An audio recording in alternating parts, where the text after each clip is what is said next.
Now, we're supposed to make contact with the National Guard. They've set up a perimeter around this community the second that they heard that there might be an alien incursion there. Let's look for someone in charge.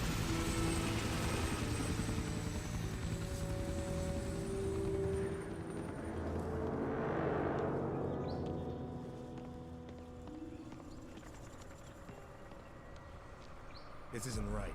I can feel it. An empty checkpoint does not bode well. Let's look for signs of life.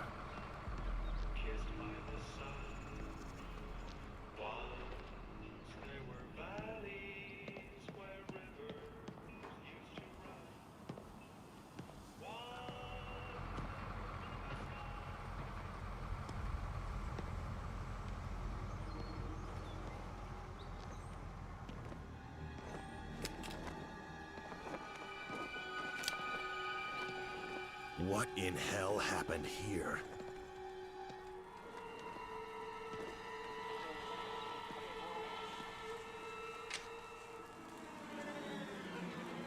Federal agents. Let's see some ID, pal.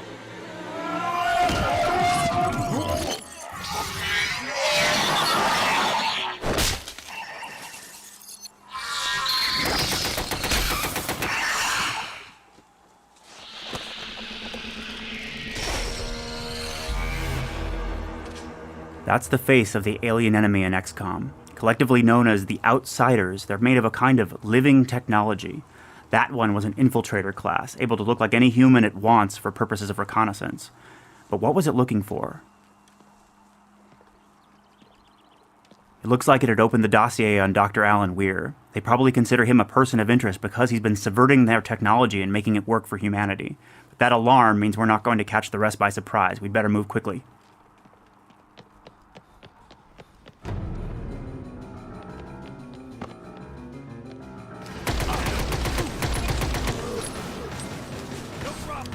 Alone in XCOM, Harvey will get slaughtered. He has to command his agents very precisely in order to survive.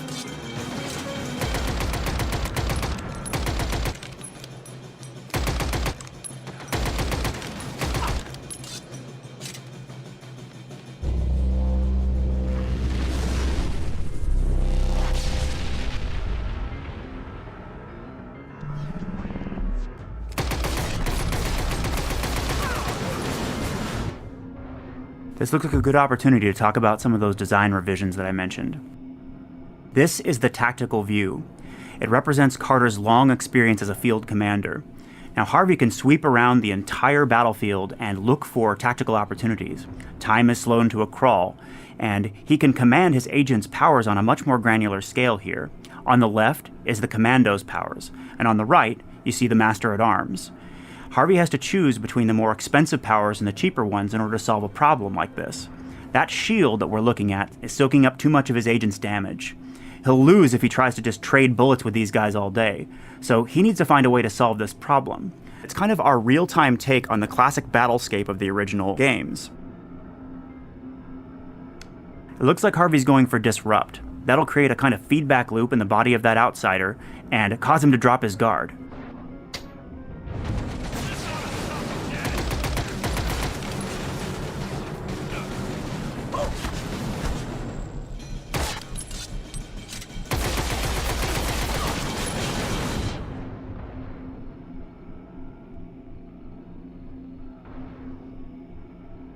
Now that simple trick was not enough, so he needs to find a way to take the focus of the fight away from himself and catch these guys in a crossfire. Alright, looks like he's going to go with the diversion power. What that'll do is make that agent appear to be the officer from the point of view of the outsiders. Yes, sir.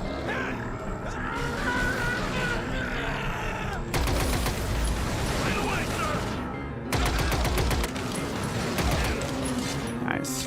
Harvey was able to take out the generator. What that does is allow his agents to catch these guys in an easy flank. He can use those agent powers outside of tactical mode as well by binding them to the D-pad.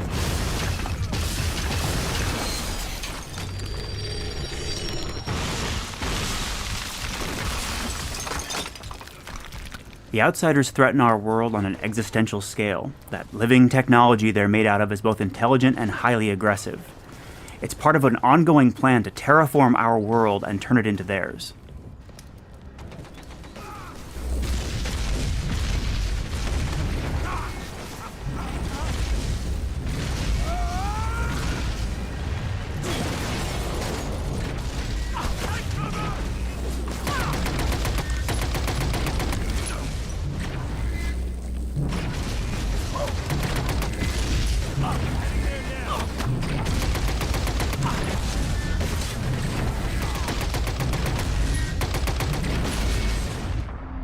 That's the university where Dr. Weir lives and works, but the outsiders have beaten us here. They've got a strongly reinforced position, and Harvey's at a real disadvantage. He's going to have to find a way to subvert this situation and make it work for him, using his agent powers.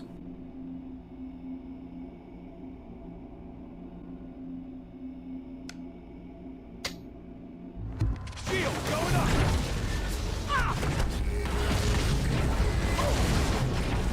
Right away! Over here!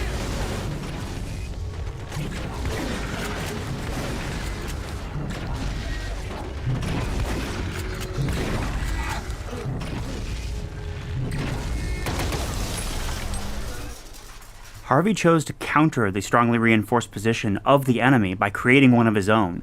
He laid down a defensive shield, that power that he purchased back in the base, and created a diversion from inside it. That allowed his agents to soak up all the damage-dealing potential of the enemy, and freed him up to come back here and disable the turret. Now that he's done that, we can capture it. This is another of those design changes that I mentioned.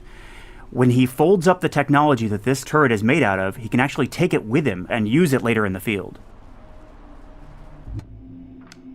Yes, Chief.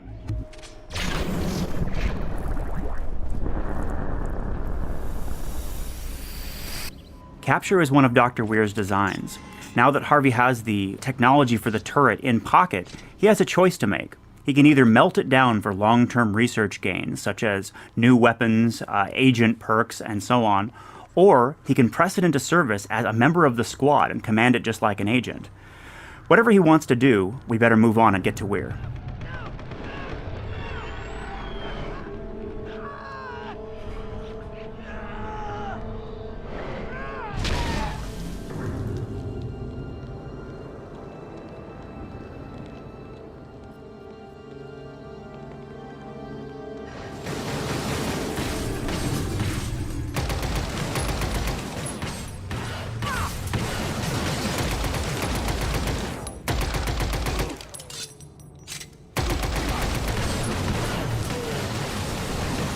This time Harvey's just outnumbered. He could solve the problem in a couple of different ways.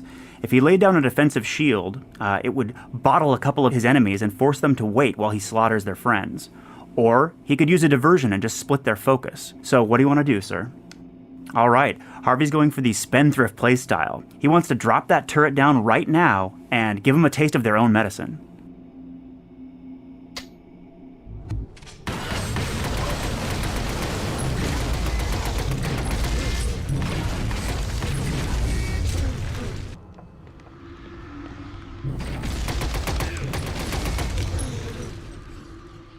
Now that Harvey's chosen to deploy the turret in the field like an agent, it has a limited lifespan. It's going to disintegrate pretty quickly, which means we should move on while it's still guarding our back.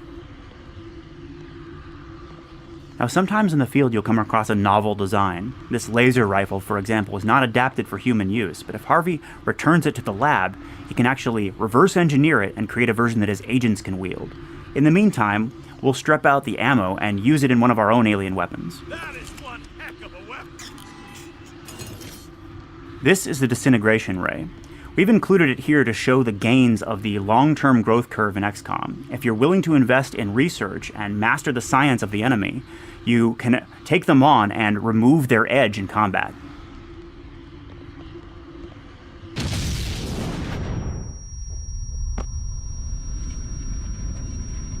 That's a Titan. How are we supposed to fight that thing? Harvey can't attack it in this form.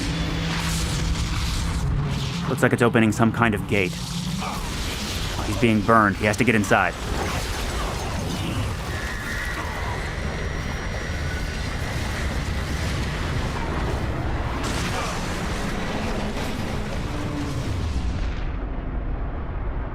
That Titan is terraforming this entire courtyard, bombarding it with some kind of cosmic energy and transforming it into something very much like the alien world.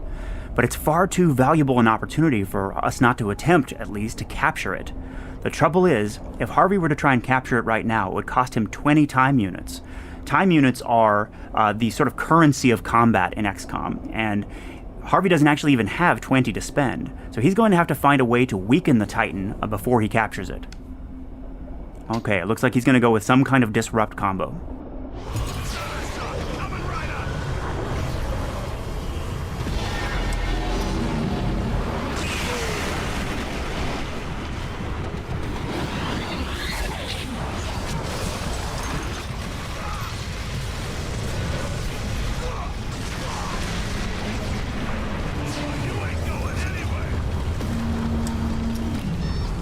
Harvey's got the Titan on the ropes, but that was the agent with the capture power. He's going to have to find a way to do a combat evac.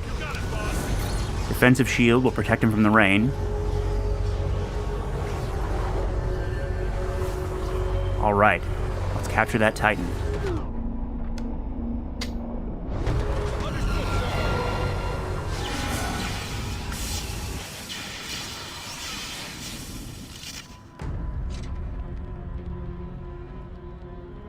In XCOM, every enemy is an opportunity.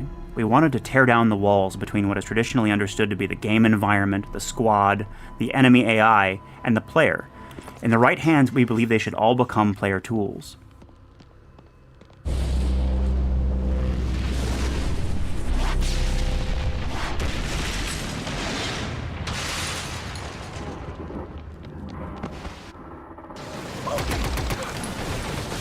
Harvey's attracted reinforcement, and this time they've got him in the crossfire.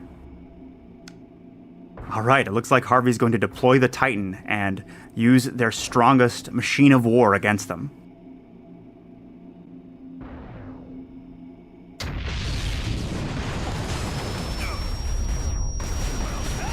Now he can command its airstrikes just like an agent.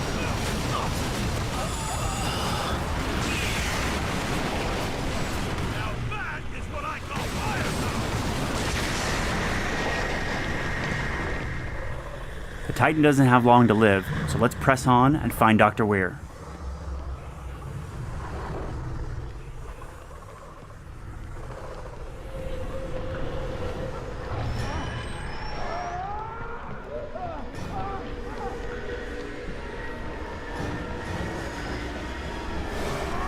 That's him, and the enemy have got him.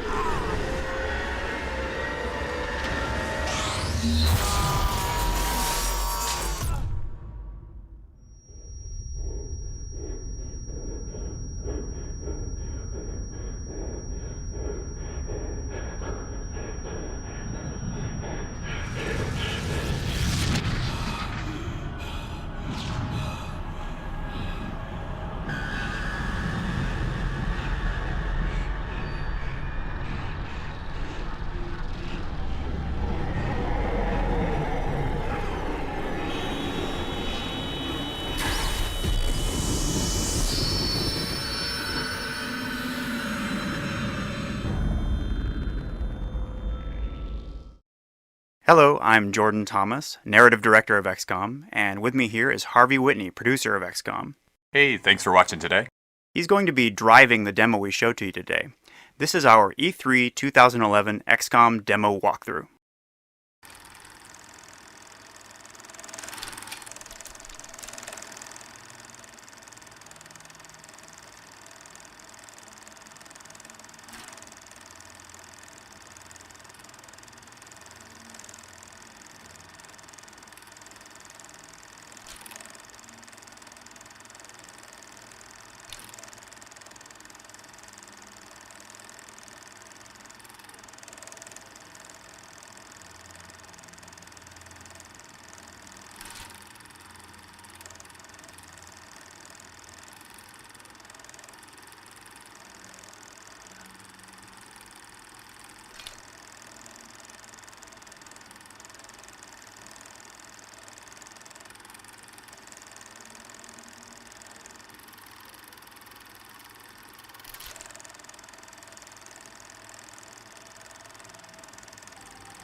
As Agent Carter, that's what you're fighting for.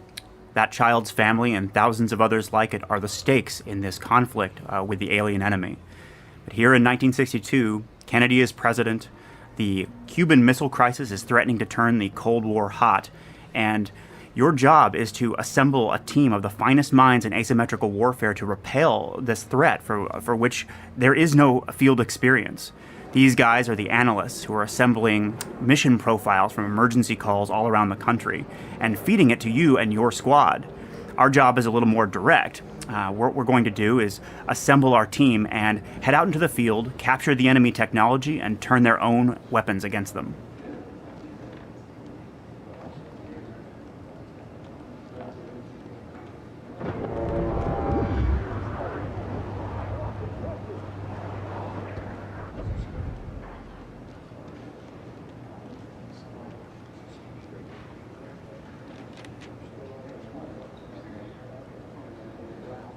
Agent Carter, a real pleasure to meet you.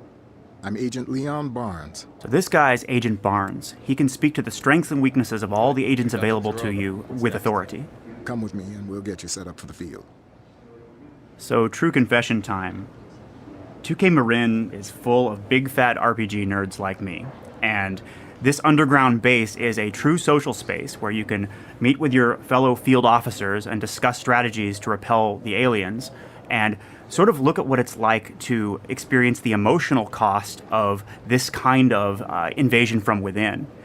Now we're going to assemble our squad of agents from the array that Harvey's managed to accrue over the course of the game.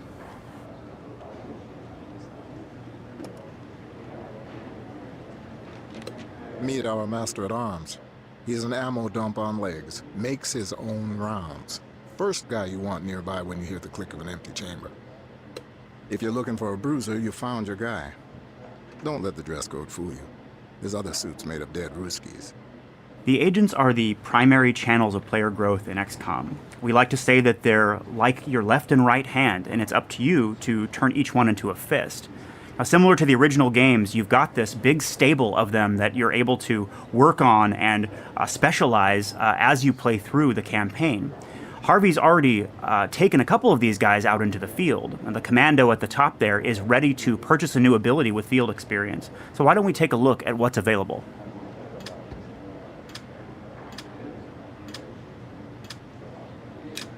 Harvey went with Defensive Shield. That creates a kind of impervious energy bubble anywhere on the battlefield, which can both function as dynamic cover for your team or crowd control for your enemies, where you can separate them from one another. And now that we've got our squad, and you can take 2 agents into the field at once, we'll go ahead and head over to the operations floor and pick our next mission. You're all set, Agent Carter. And hey, watch your back out there. As of now, Will, you're in command of XCOM's muscle. Here on the ops floor, we'll supply the brains. But there's one mind in particular I need on the team. A man of singular expertise. That's your next mission. That's Angela. She's XCOM's division chief. She's former CIA, and her job is to take all of the data that the analysts assemble and turn it into these mission profiles for you to choose between. When we played the original XCOM games, we felt sort of almost overwhelmed with choices in between missions. And so here on the big board, you're able to select between missions that drive the story forward and sort of secondary strategic opportunities in pursuit of a resource. For example, Illyrium 115 is the heavy element that powers all of the alien technology. If we capture that, Harvey can invest it in research and gain long-term growth rewards like new weapons, agent powers, and so on. Or let's say he wants to deploy one of his agents to go on a mission without him, and that agent will come back with new field experience, which he can spend on perks and gear and so on. So let's take a look at what Harvey does next. Until recently, Dr. Alan Weir was working with Dad, analyzing the alien technology and subverting it to help humanity fight back. A short time ago, we lost contact with him. You and your team will head to his last known location, track him down, and bring him home. So Harvey's chosen a backbone story mission. Assembling a team of the best also affects the story of the game. If we get Dr. Alan Weir, he will join the base and be able to comment on future missions, and he will also grant XCOM a significant boon in terms of its research potential. So why don't we go ahead and accept that mission and deploy to the field? And remember, there's no one else like Weir. Try not to break him.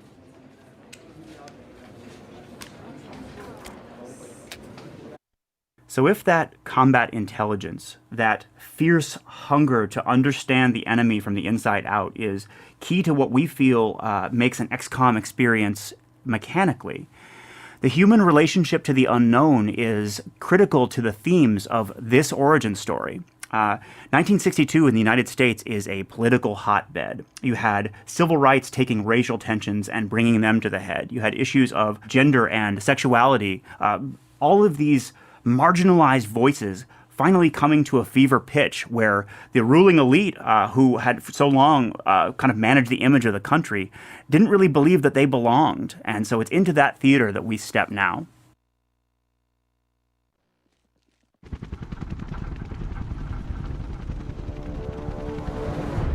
So here we are in the Sky Ranger.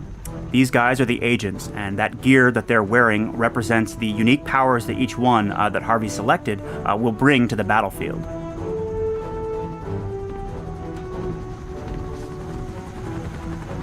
Here's a good view of our setting.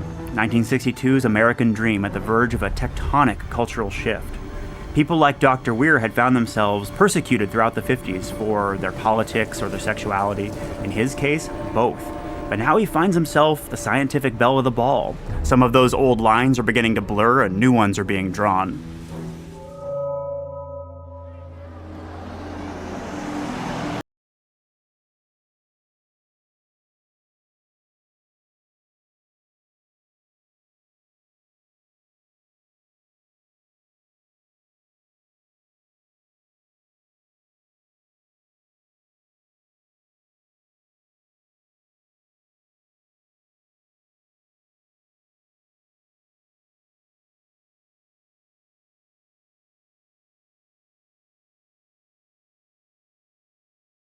Noises. What is causing the attacks for this strange phenomenon is yet unknown.